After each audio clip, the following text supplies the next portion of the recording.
नमस्कार. होम मिनिस्टरमध्ये मी आदेश बांदेकर आपल्या सगळ्यांचं मनापासून स्वागत करतो. सर्वत्र एवढा उन्हाळा वाढलेला आहे की त्या उन्हाची झळ सर्वत्र पोहोचू लागलेली आहे.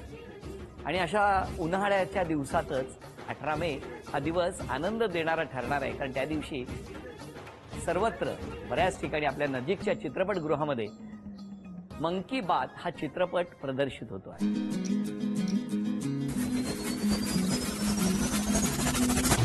चांगलं वागलं तरी वाईटच म्हणा आणि वाईट वागलं तरी वाईटच ना. आता काहीतरी लई डेंजर करायला लागणार मित्रा.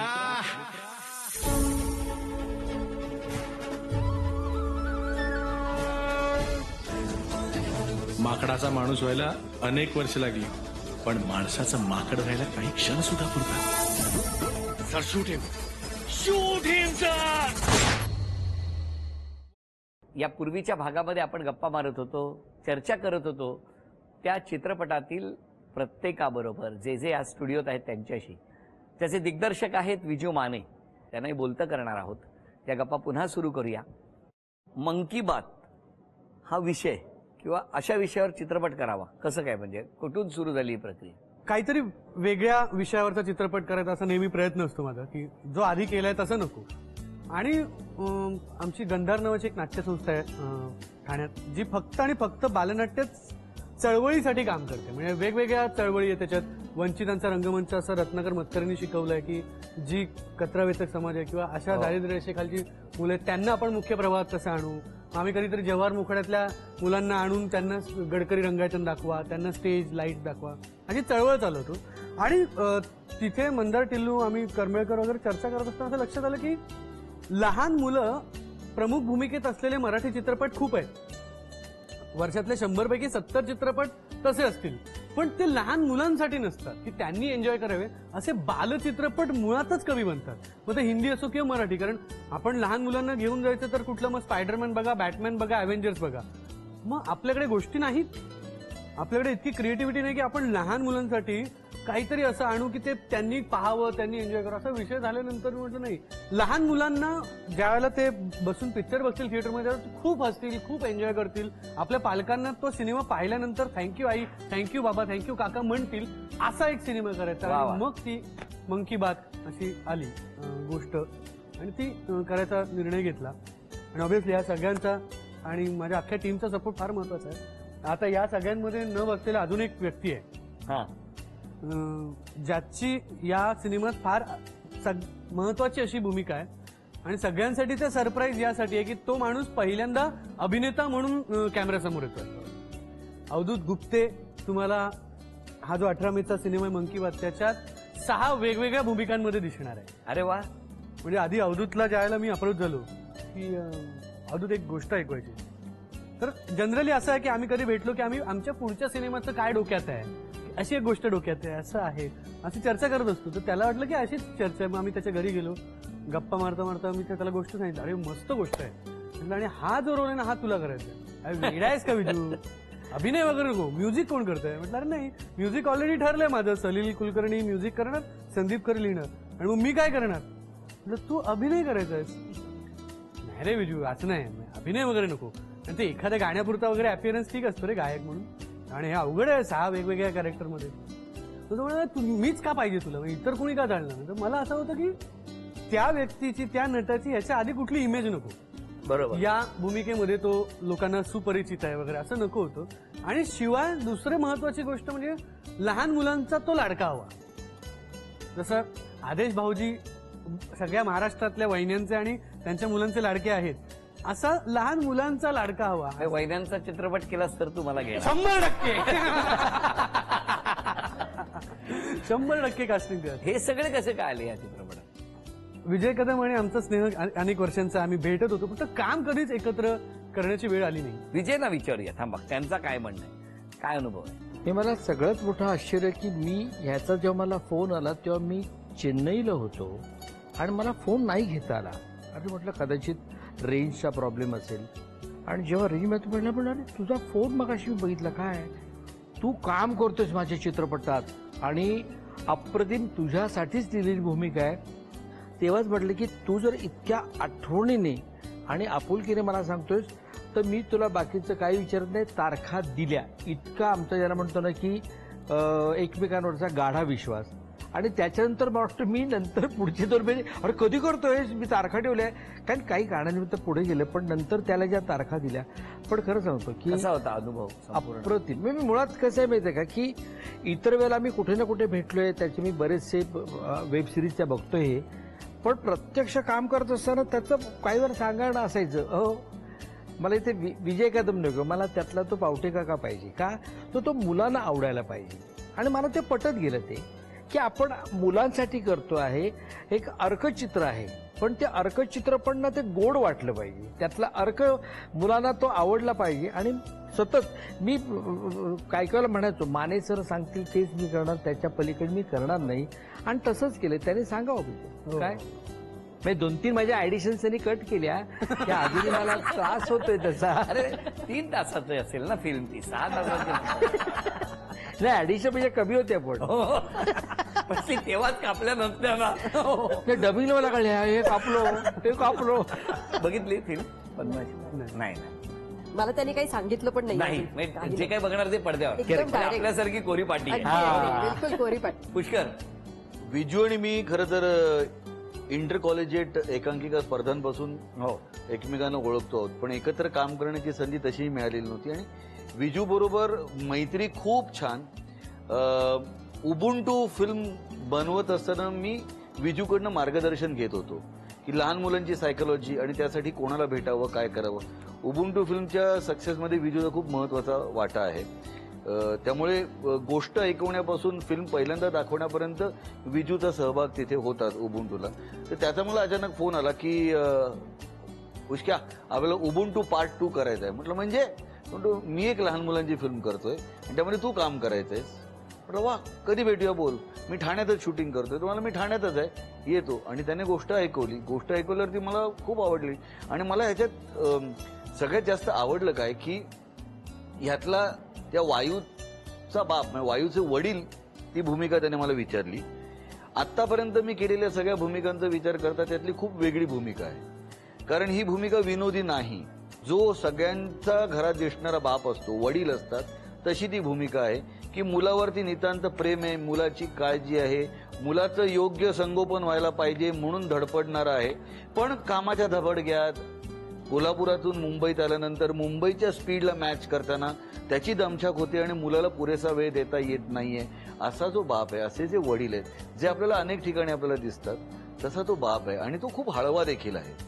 पुष्कर, मला मुद्दाम असं सांगायचं आहे की आपल्याकडे कधी कधी ना कोण कोण टाईपकास्ट होऊन जातं की ही भूमिका म्हटल्यावर याचाच विचार करूया आपण. आणि ह्याच्यात पुष्कर किती संयत आणि कंट्रोल्ड अभिनेता आहे. हळवं काही सीन्स आहेत ते सहज मेलोड्रामॅटिक होऊ शकले असते, सहज.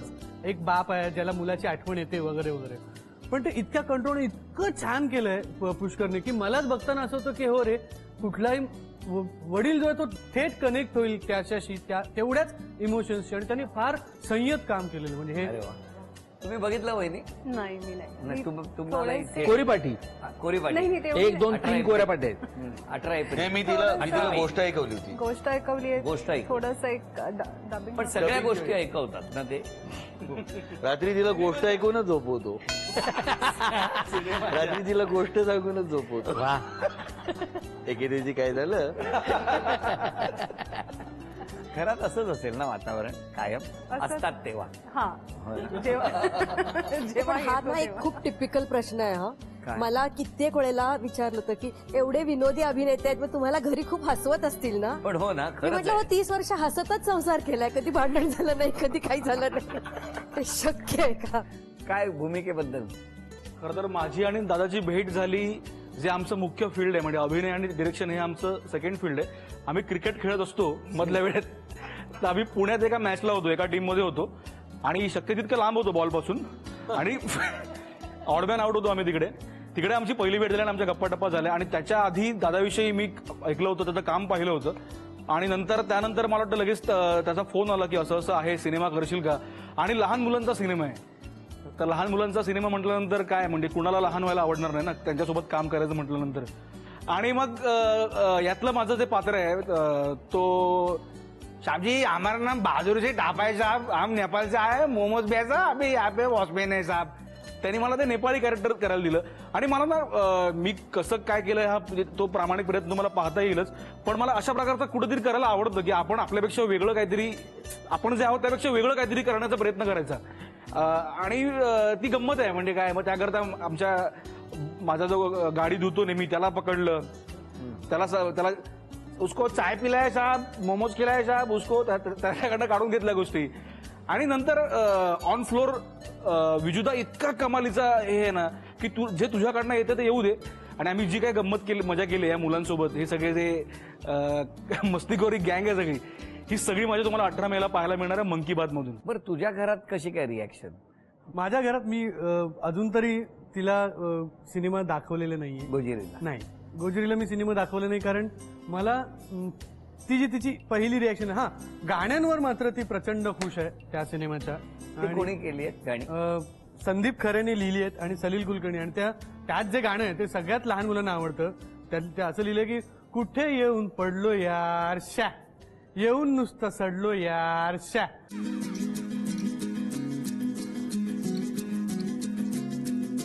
कुठं येऊन पडलो यार शा, येऊन नुसता सडलो यार शा. कुठं येऊन पडलो यार, येऊन नुसता सडलो यार, येऊन नुसता सडलो यार. कुठं येऊन पडलो यार शा.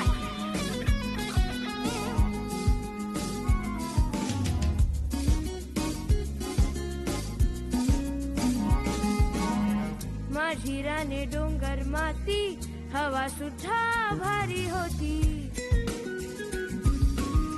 माझी राने डोंगर माती, हवा सुद्धा भारी होती. पक्के यार मित्र सोडून बसलो सगळे खेळ मोडून, कंटाळ्याने पिडलो यार, कुठे येऊन पडलो यार शा.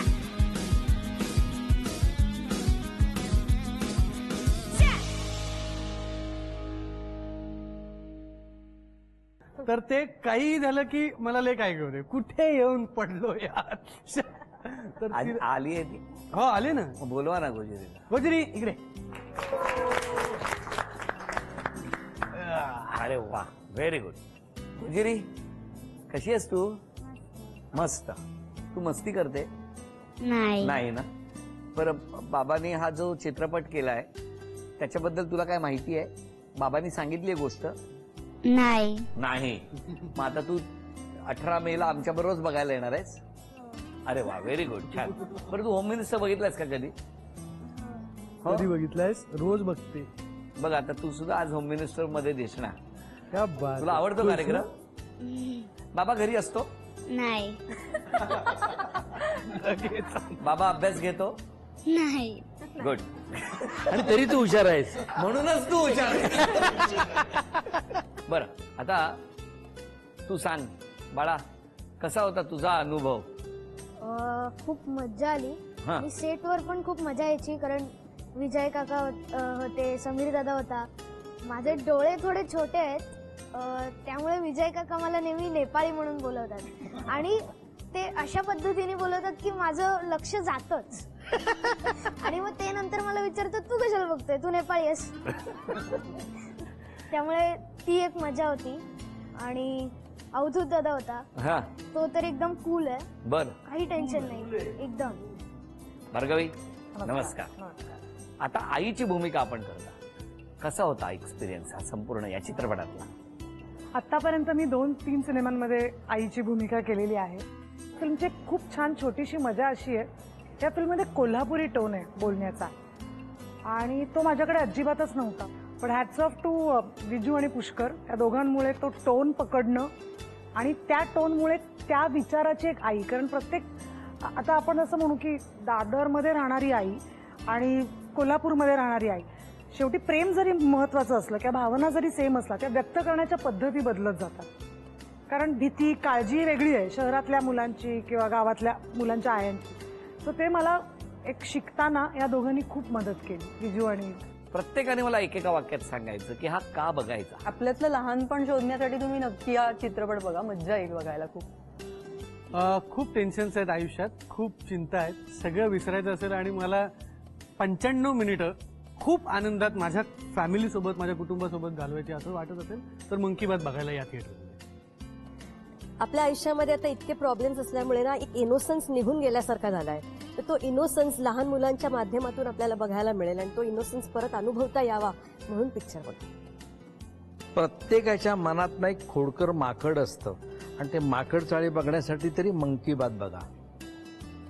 एक तर मला माझं बालपण आठवायचं आहे म्हणून मी हे फिल्म बघणार आहे. दुसरी गोष्ट 3 तास मला पुष्कर दिसणार आहे स्क्रीनवर म्हणून मी हे फिल्म बघणार. Very good. आतापर्यंत पुष्करी श्रोत्रीला तुम्ही माकडचाळी करताना बघितलंय, पण एका माकडचाळी करणाऱ्या मुलाचा तितका हळवा आणि वेगळा बाप बघायचा असेल तर आमचा मन की बात बघा. हा सिनेमा खरं तर तसा 4D सिनेमा आहे एका अर्थी. कारण तुम्ही सिनेमा बघताना तुम्ही तिकडे असणार आहात, त्या लहान मुलामध्ये जाऊन तुम्ही लहान होणार आहात. तुम्ही लहान व्हा आणि तुम्ही पण ती मजा एन्जॉय करा या मन की बात सिनेमाच्या माध्यमातून.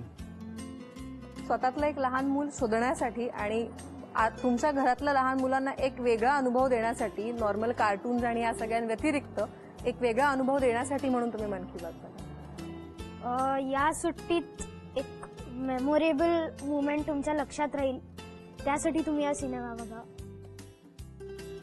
आपण लहानपणी जे काही करू शकलो नाही आणि आम्ही सगळ्या ज्या गुड गर्ल्स आहोत, काय मस्ती आपण मिस केली आहे ते निदान बघण्यासाठी आपण मन की बात थिएटरमध्ये बघायलाच पाहिजे. आता उंच मनोरा रचायचा आहे.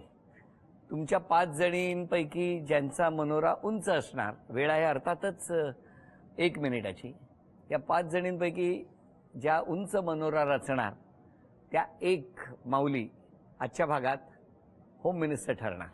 मन की बात चित्रपटाच्या निमित्ताने हे सगळेजण सज्ज झालेले आहेत या खेळासाठी. बघूया, हळूहळू खेळा, शांतपणे खेळा आणि ती पैठणी घेऊन जा. 1, 2, 3 वेळ सुरू झाली. सावकाश खेळा.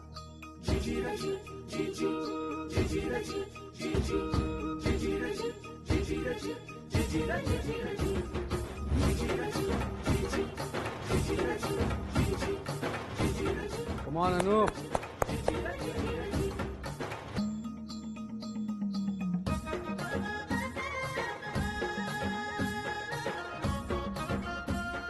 आज सर्वात उंच मनोरा कोण रचणार बघूया.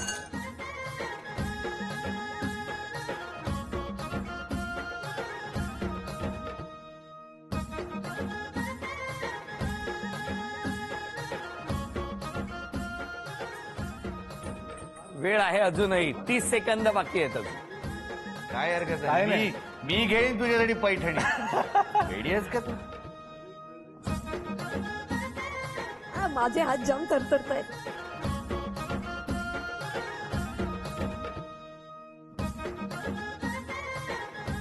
Come on Bhargavi. लवकर लवकर. Come on Bhargavi. Yes, perfect perfect आहे. सावकाश. अरे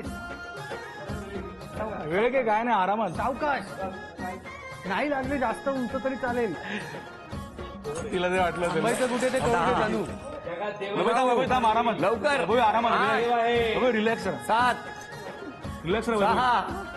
6, 5, 4, 3, 2, 1 वेळ संपली. थांबा. दोघींचे 5-5 आहेत. 1 मिनिट. शेवटचा आधी कोणाचा झाला होता फक्त ऍक्शन रिफ्लेक्ट चेक करा. त्यांचा नंतर झालाय म्हणजे या. अभिनंदन. झी मराठीकडून ही भेटवस्तू गोजिरीसाठी. अरे झी मराठीकडून ही भेटवस्तू. Thank you so much.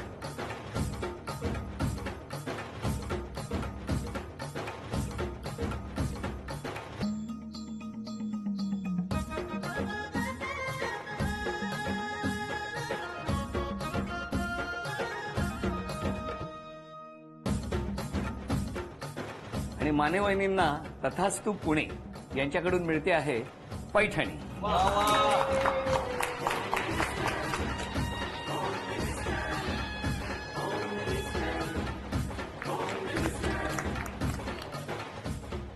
मंकी बात या चित्रपटाला शुभेच्छा देऊया आणि आजचा भाग इथेच संपवूया. पुन्हा भेटूया अशीच एक पैठणी घेऊन होम मिनिस्टरच्याच पुढच्या भागात. नमस्कार.